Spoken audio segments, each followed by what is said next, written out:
Chapter 5.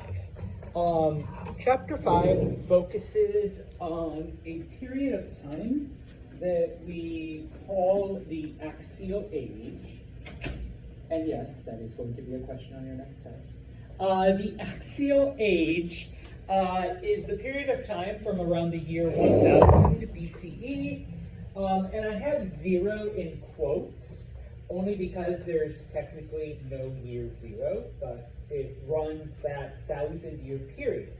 Now, during this 1,000-year period, okay, we begin to see all of the societies that we've looked at begin developing into like new things, but we see, number one, different philosophies begin to arise. This basically is the birth of many of the ideas that, kind of shape modern times and whatnot.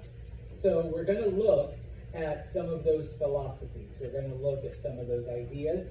Number two, certain empires collapse during this time. We've already seen the Assyrians and the Persians, kind of, sort of. Many of the other empires that we've seen during this time do fall apart. They get absorbed by other groups.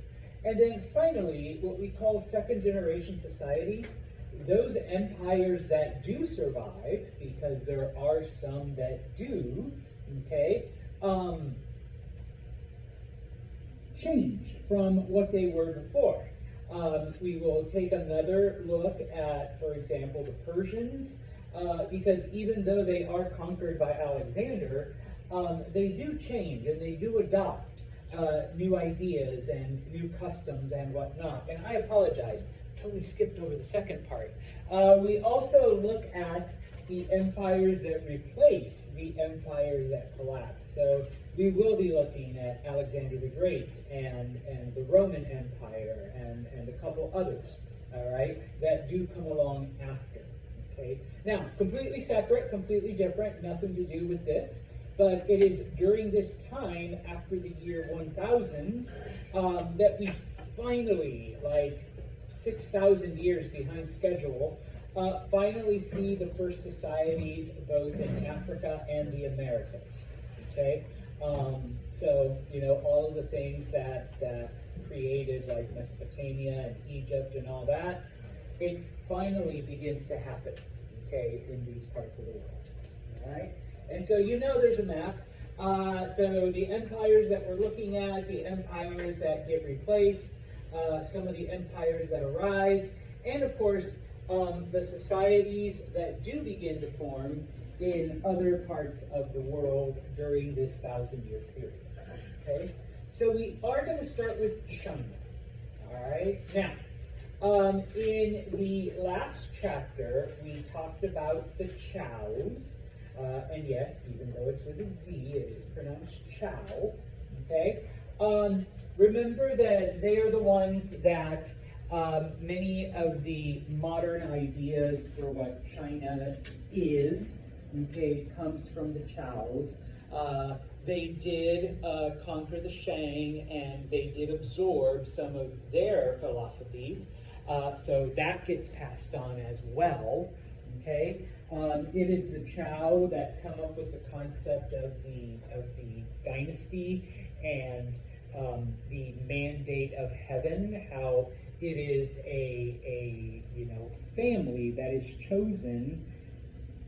You can call it by the heavens, by the universe, by the force, whatever, to be the rulers of China. And yes, we did mention at the end of chapter 4 how eventually they do collapse. So we're going to look at that really quickly. Okay. Obviously, it doesn't collapse like right away. No culture, no society truly does. And so we call it the spring and autumn period. This time, it's about 250-ish years or so, where Chow society is just on a steady downhill, okay? During this time, we see upheaval, we see crime, we see natural disasters, We see the government begin to fall apart. We begin to see, increased lawlessness and, starvation and people rioting and like all of this stuff over that period of time. Eventually, the government completely falls, and we enter what's called the Warring States period.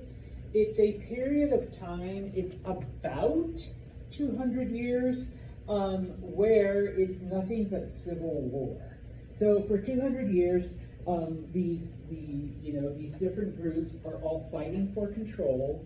Okay, remember the Chow family has been, they're ineffective, they've been eliminated. And so we have these other little groups that are all fighting for control, all right? That lasts about 200 years. And throughout most of the time period, okay, society is ruled by mainly local warlords, okay?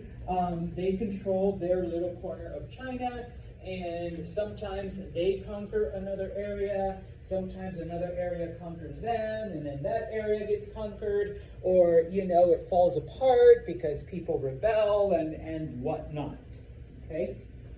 At the end of the 200-year period, all of these little warlords have been either defeated or absorbed into 7 large states. And I use that in quotes because, they're basically just really big warlords, okay? They're not really like, a king or whatever. They just control certain areas, okay? One of those groups is known as the Qin.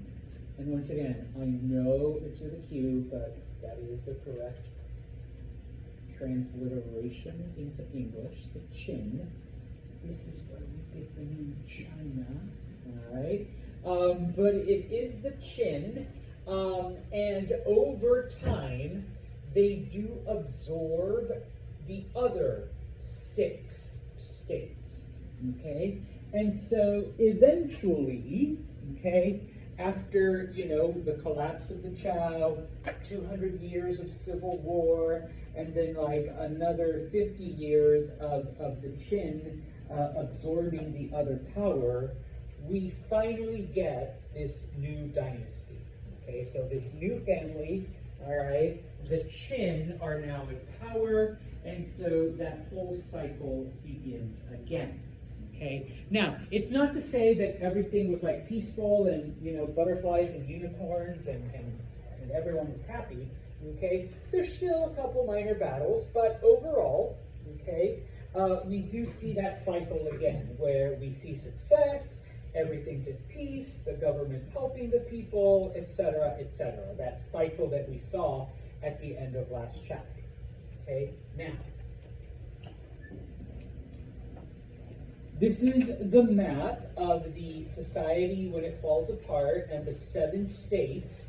Eventually, the Qin do in fact take over, and so that entire purple area becomes, the new China. Okay.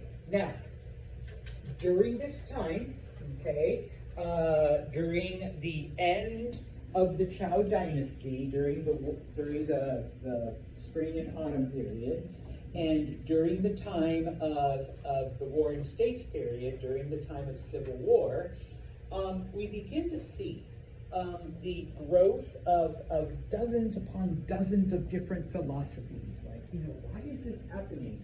Why haven't the heavens chosen the new dynasty yet? Why, do we have to tolerate this constant warfare and whatnot? Okay? Unfortunately, this is a 101 class, and, so we're not going to look at most of those leaders and philosophies and whatnot, but we are going to look at 3, the 3 most important ones to come out of China during this time: Confucianism, Taoism, and legalism.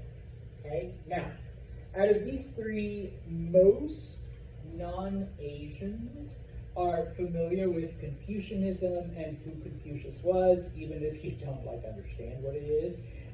Most of y'all have at least heard of it. Okay? Taoism, we've already touched on it just a little bit, because if you think back to the very first chapter, and we talked about the creation stories and whatnot, the one that came out of China, how it was like the universe formed certain things and it tried to be in balance, and there was hot and cold and fire and ice and like all of that's a Taoist philosophy, and that creation narrative is a Taoist creation narrative. Okay? Legalism, I think that's the easiest one to understand. It literally, it has to do with laws. It has to do with, making laws and keeping laws. Okay? So, going to look at these three here. All right? Confucianism is started by a man named Confucius. Okay? Now, Confucius was born during the Zhou dynasty, but at the very end. Okay? So, when he is alive, he is watching society collapse. He's watching the government become ineffective.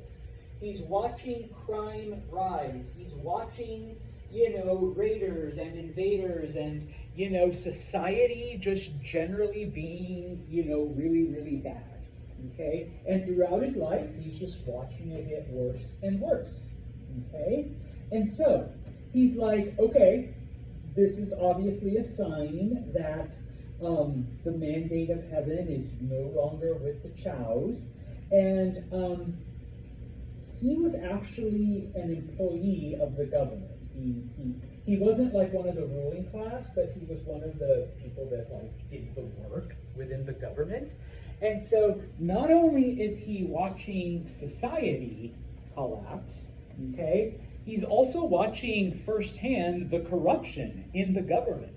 All right, and so at some point he's like, okay, we need a new ruler. We need a new dynasty in China. Okay, where is that society, that person that is going to save us? All right. Now, when it comes to Confucianism, all right. So giving you just some of the basics. Once again, I'm not a Confucian scholar, so I don't pretend to know the entire thing, but that's okay. You're not here to become Confucian scholars. You're here to just understand the basics. So, basic number one. Confucius believed that at their core, humans, you and I, are basically good. Okay? That humanity is basically, decent and fair and right. And that if you leave people alone, they will always make the right choice. Okay? Now, what corrupts people and what, messes us up is society. Okay? Society corrupts us. Okay? But he genuinely felt that at their core, humans were good. All right? So, obviously if you disagree, that's fine, but that's the basis of Confucianism. That humanity is basically good. All right? We just do stupid shit sometimes. All right? But, all right? Now, one of the things that Confucius taught is that in order to bring out this goodness, okay, and in order for the government to be effective, you must take a child, okay, and one of the most important things you can teach your children is loyalty to parents and loyalty to family, okay? Now, the reason why, and this kind of makes sense, is that your family, specifically mom and dad, your parents, they are your first government, okay? They are the first ones to give you rules, to give you rewards and consequences for following those rules. They're the ones that tell you you can do this, but you can't do that, okay?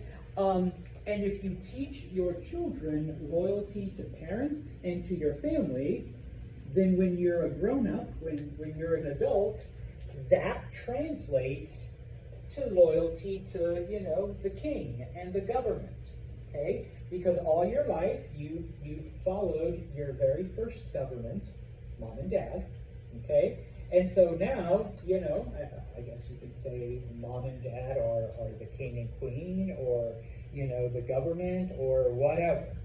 Okay? So he's like, if you teach your children that kind of loyalty, then you won't have to worry about them when they're older, because they'll do, what the king says. Okay? Now, of course, people are like, well, what if the king's like horrible and evil? Well, remember, Confucius believes that everyone, including the king, are basically good people. All right, so don't worry, the king will be making good choices. All right, but there's other stuff. Don't worry. Okay. Now, sorry, needed a drink. One of the basic tenets of Confucianism is education. Okay. And this becomes one of the core values of Chinese culture for thousands of years after. All right. Number one, a respect for scholars. Okay. And of course, a respect for scholars also means a commitment to education. All right. Now, throughout most of history, education has been limited to the wealthy and to the upper class. All right. Those who could afford to pay for it. If you were born to a farming family, your career was basically going to be that of a farmer. And you learned the things that, would help you be a good farmer. But, all right, Rory here is born to a farming family. And at 5 years old, hey, time to go out there, start milking cows, start planting carrots, start, working the fields. And as you get older, you start doing more stuff, which leaves no time for school. All right, so, you start working the moment that you can. Okay? And so Confucius was like, well, that's wrong. Okay? Everyone who wants an education should have access to it. Because how do you know that Rory isn't the next king, the next person who has been chosen by the heavens or the universe or the force, once again, whatever you want to call it, okay, if they're not given that opportunity, okay? So he felt, all right, that no matter what your position in society, you should have access to education. And so education becomes a core tenet of Confucianism, and of course a core value in a lot of Asian cultures, but specifically we see in Chinese culture. Okay, now while some people wanted, and even today still kind of do, want to look at Confucius as a god, okay, he's like, no, don't even start. Okay, I'm just a teacher. I'm just sharing, these observations and sharing this wisdom. Okay, after he dies, okay, because he never wrote any of his stuff down. He never sat at the end of the day going, oh shit, this is a great idea. I better write it down, and I'm gonna tell it to people tomorrow morning when No, he would just talk and share and teach these things, okay? And after he died, his students got together and published. They wrote down all of the teachings that they remembered from him, and they published them, okay, years after he died. The collection of his knowledge and wisdom is known as the Analects, okay? And of course, they didn't just write Confucius said, give a man a fish. He actually did say, give a man a fish, he'll eat for a day, teach a man to fish, he'll eat his whole life. That is a Confucianism. But his students, being good students, when they wrote down these teachings, they wrote them as stories, as parables, as moral plays. And so it was basically like one day, Jenna approached, the wise master and asked, then they'd come up with a sentence, and then of course Confucius answers with a story, with a parable, with you know, an example, right? Gotta make it entertaining, gotta make it, you know, appeal to the people, okay? And so a lot of people are like, oh no, Confucius, he sat down and wrote these stories. No, his students did, and his students kind of made it interesting so that people would read them, okay? And so all of them, though, were infused with his values, okay? Which are, all right? You don't need to know the Chinese words, but I put them there anyways, okay? Benevolence, all right? Benevolence is being kind to others and being generous and, you know, doing charity and stuff like that. Because remember, what did Confucius believe basically about humanity in general? They're all good. So yeah, you know, giving, you know, money to the poor should be easy. Helping the homeless should not be a question of anything. You know, helping those in need should be second nature, all right?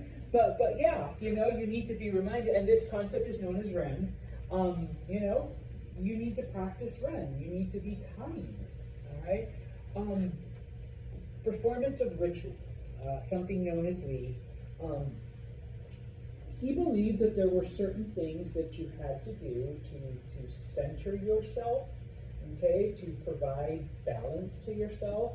Now, if y'all want to call it meditation, prayer, whatever, okay, whatever word you have for it, that's fine, okay? But he believed this was an important part of your daily rituals, okay? If you did a certain thing every morning, then if that helped you balance yourself out, then yeah, you should do it. Okay? If you always like, you know, tie, you know, your right shoe before your left shoe, or who hears, you know, both socks on and then shoes, as opposed to sock shoe, okay? Sock shoe is disgusting. You guys are like, what? People think about that? And it's just like, yeah, so perform the rituals the way you do. I can tell you're like a sock shoe person, right? You're already laughing. All right, he's like, I do that shit, man. You know, like, you know, do you do those things that, you know, bring you balance, okay? And then finally, we already mentioned this, Xiao, loyalty to family, all right? Because once again, remember, your parents especially, but your family is your first government. Loyal to family equals loyalty to the government when you're older. All right? Now, if you do these things throughout your life, all right? Now, because obviously it doesn't happen overnight.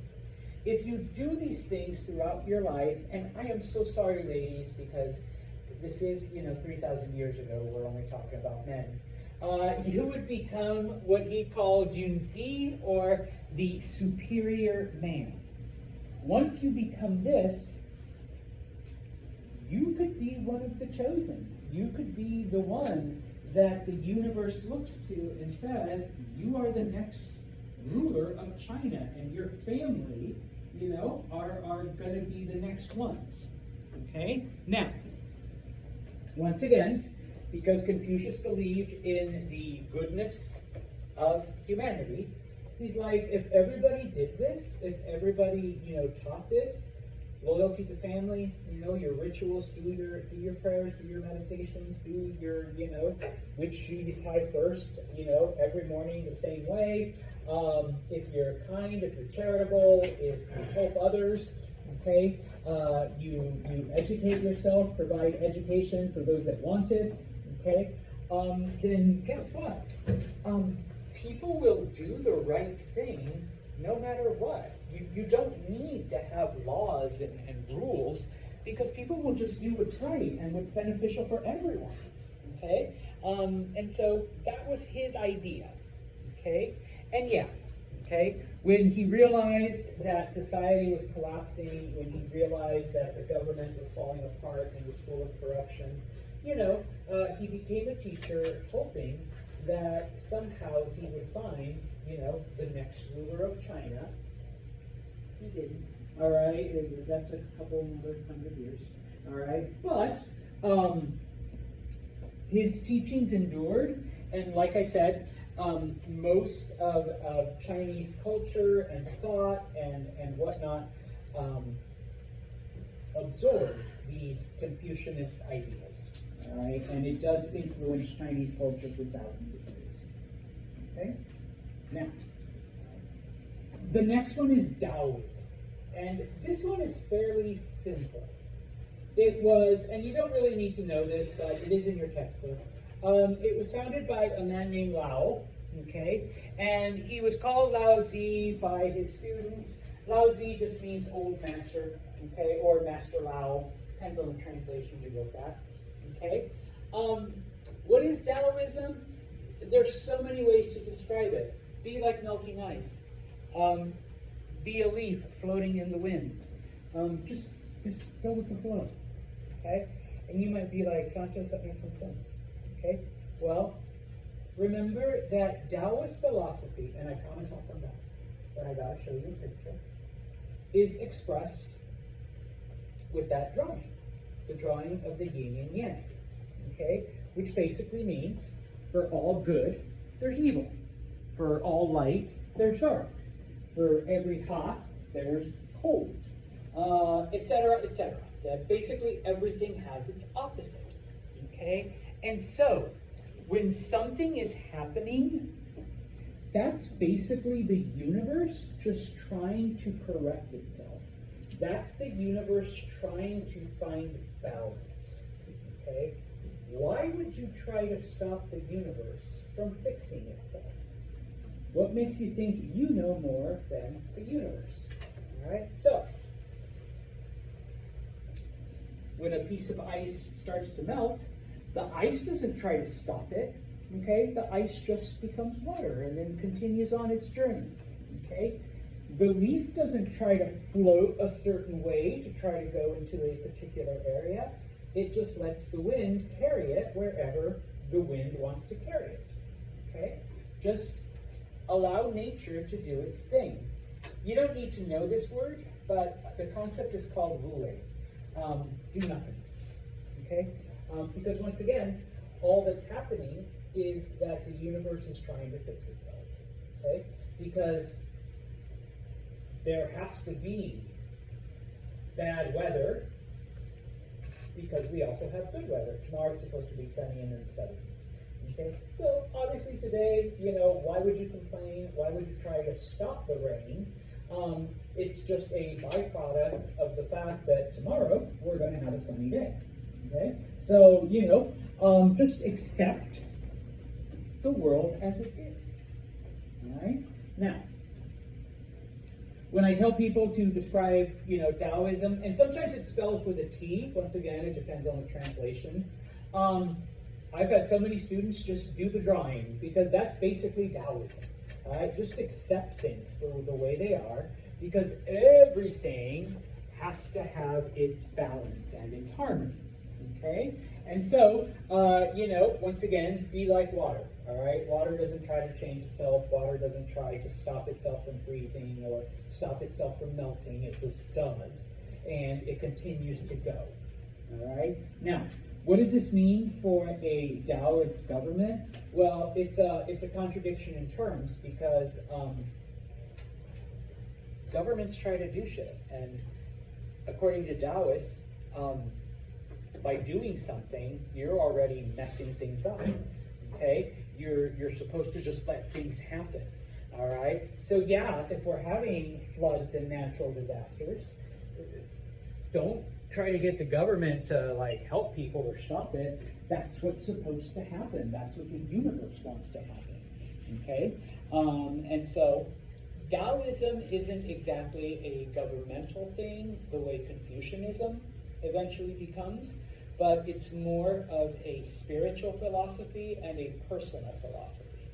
Okay? Because, you are probably also looking for balance within yourself. Okay, balancing, the good with the bad and the light with the dark and all of it. All right? The easiest one to understand. I literally had to put two ideas in the same slide because I wasn't just going to use a whole slide for 3 lines. Legalism, okay? It was started by a man named Sun, and people refer to him as Sun Tzu, okay? The basic philosophy of legalism is humans are evil, humans are scum, you're all terrible.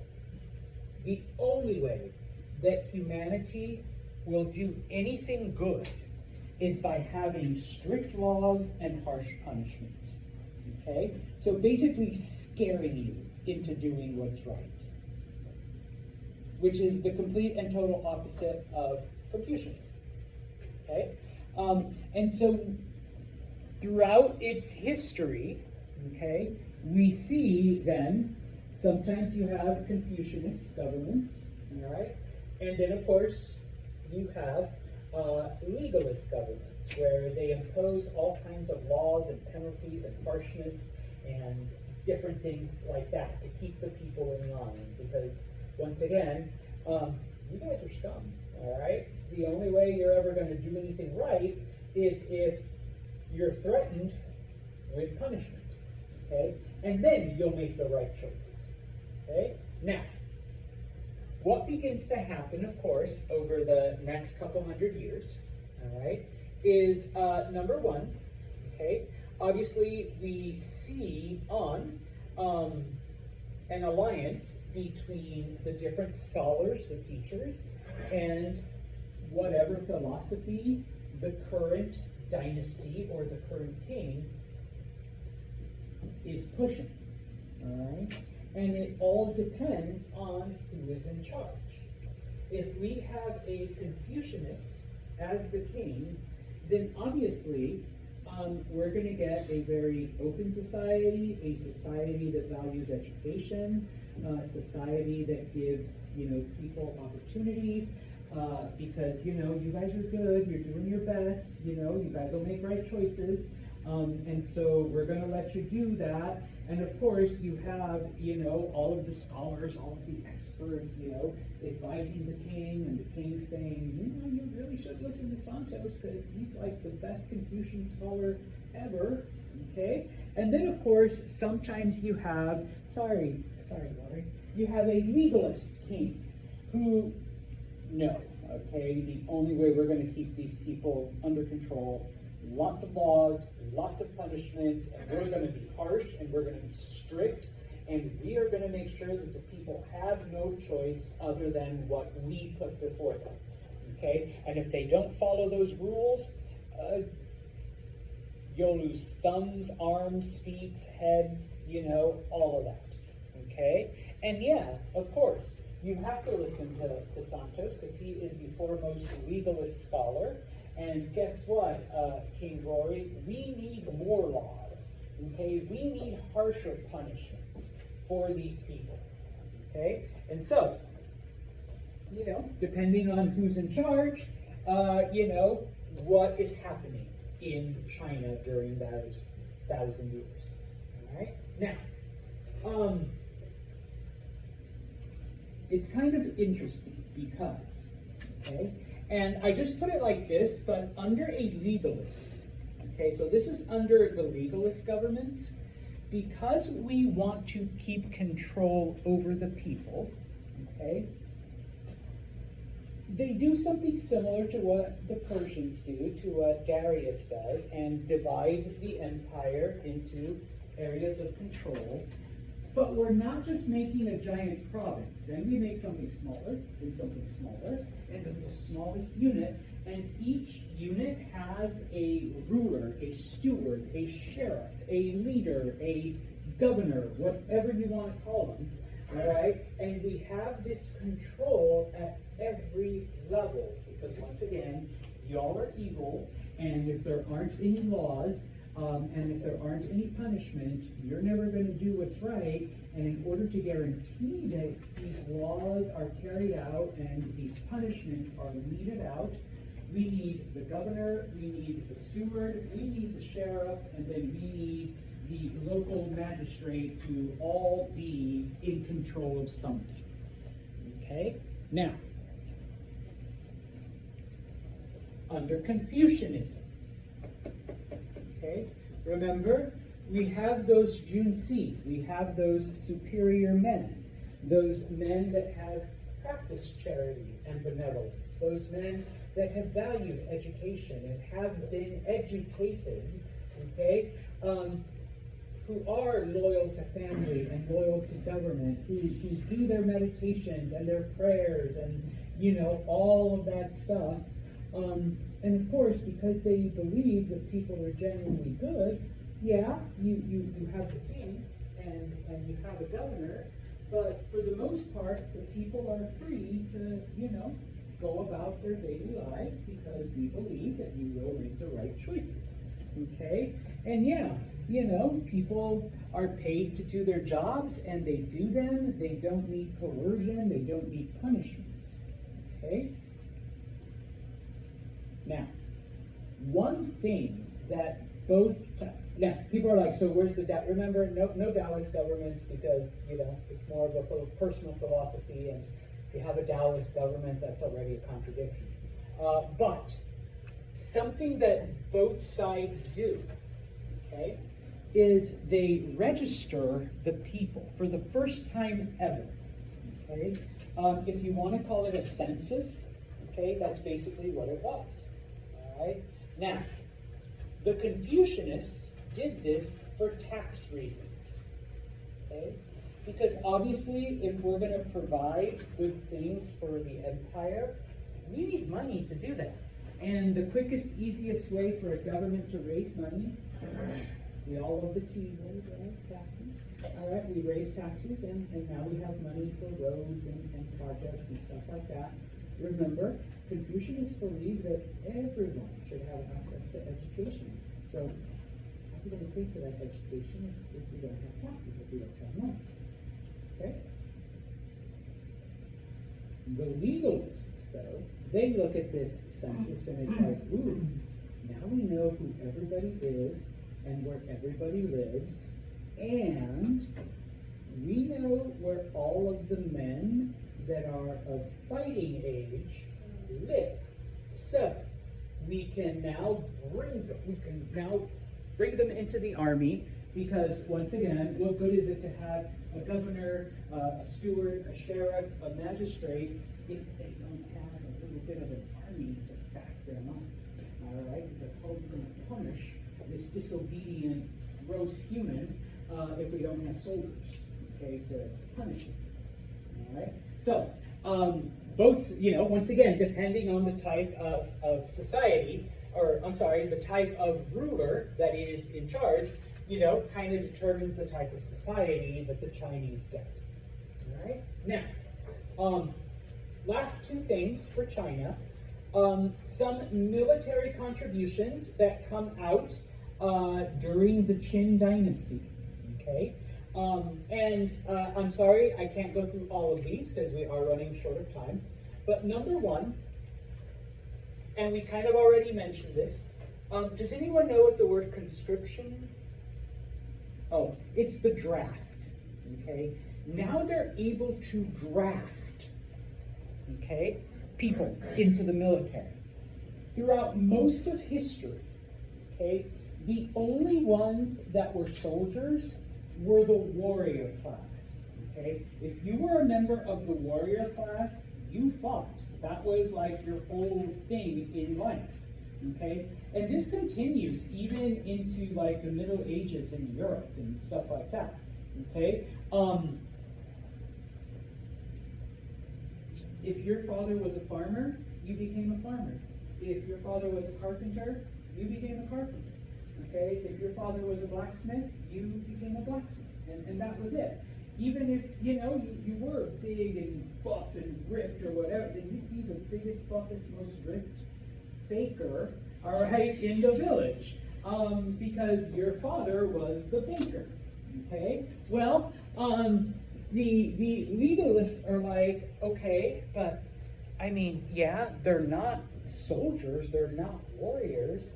But I mean, we can give them a stick and show them how to, shove the pointy end into the enemy and, teach them some basic military moves. And so now you have foot soldiers, all right? You don't have the professional, like, trained, like warriors that have done this their whole life and that's their only job. But you do have people that have learned some basic skills and can fight, okay? So number one, we get that. We get a draft where everyone is now a soldier. Now, because of that, for the first time, we see armies of over 1 million people. Because China had a lot of people. And we're not just using the warriors, we're using all of the men of fighting age, okay, to launch attacks against our enemies, okay? Another thing, okay, throughout most of history, up until like maybe 100 years ago, armies only fought like in the late spring, summer, and early fall. Once they got cold, they went back home, or they just camped out and tried to make it through the winter so that they could fight again in the spring, okay?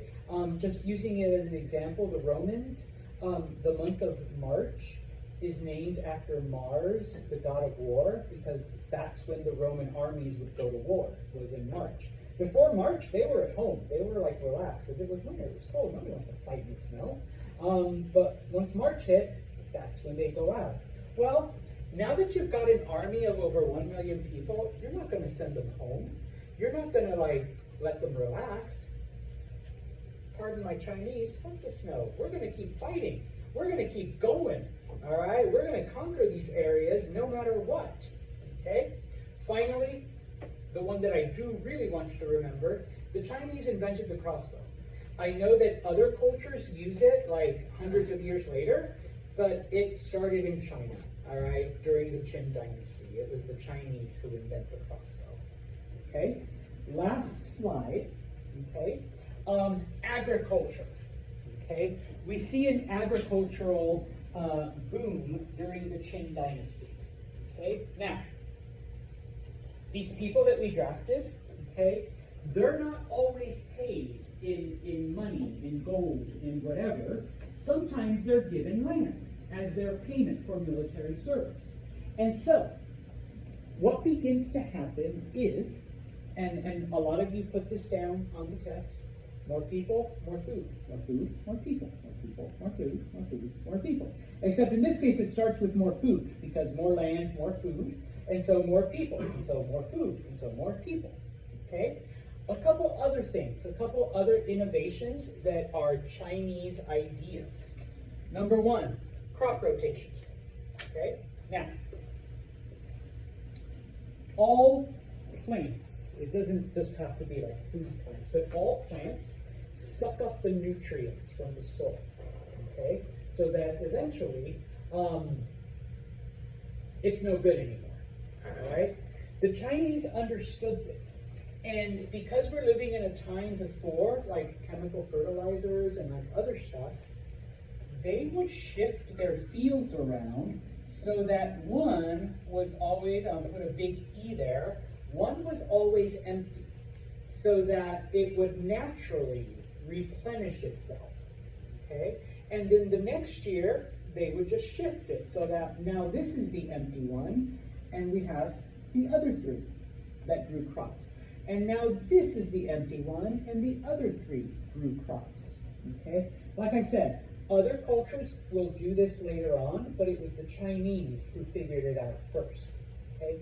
In addition, the Chinese also knew that different plants absorbed nutrients at different rates, so they would change around, like, what they planted. All right, so that the soil wasn't always getting drained by the same thing, okay? Now, this one to us, like Santos, of course, it's logical. Well, you know, people back then, all right? Yes, we now have iron tools, but most cultures would use the iron tools themselves, and the plows would be pushed, okay, by the farmers. They're plowing their field. At some point, the Chinese go, and they were the first in the Qin Dynasty. What if we tied the plow to the back of a really big, strong animal that we can just like let them pull it? They can do all the work. We'll just guide it. Like, where do we want the digging to be? Okay, boom. All right, now, more rice and more wheat than ever before. Okay, so what does more food equal? More people. More people, and more people, more food, and more, and it just keeps increasing. So what ends up happening now that the people are increasing, China begins to expand. All right, they begin to move, and so, you know, why is it so big? Why do they have almost 2 billion people today? Well, 3,000 years ago, like, they just didn't stop. All right, they started their population expansion. Okay, now, the Chinese are so good at this that eventually, because eventually there is a tipping point where you cannot produce so much food for so much people, okay? And yeah, people begin to starve, because there isn't, that curve can't continue, all right? It's impossible, all right? But even though we do reach some points where there is starvation, there are food shortages, the Qin dynasty overall is good. It's prosperous. People are expanding, people are inventing things, and of course we see these philosophies become a part of Chinese culture. All right? Please don't run away yet, because